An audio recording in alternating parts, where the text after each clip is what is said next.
अथ श्री महालक्ष्मी अंग पूजनम्। ओम चपलाय नमः पाद पूजयामि ओम चंचलाय नमः जानुं पूजयामि ओम कमलाय नमः कटिं पूजयामि ओम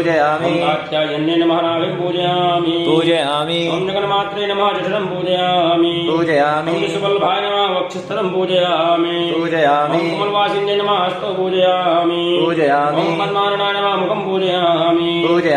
कमलपत्राक्षे नमः नेत्रं पूजयामि ओम श्रिये नमः शिरः पूजयामि ओम महालक्ष्मी नमः महासर्वांगं पूजयामि ओम अष्टसिद्धिलक्ष्मी पूजनम्। ओम अडिम्ने नमः पूर्वे पूजयामि ओम महिम्ने नमः अग्निकोणे पूजयामि ओम गरम्ने नमः दक्षिणे पूजयामि ओम लग्ने नमः नैऋत्ये पूजयामि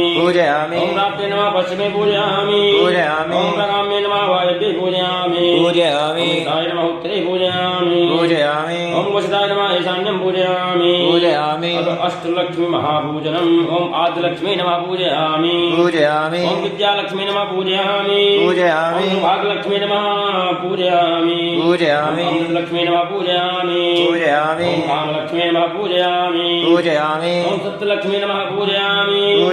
ओम भोगलक्ष्मी नमः पूजयामि ओम योगलक्ष्मी नमः पूजयामि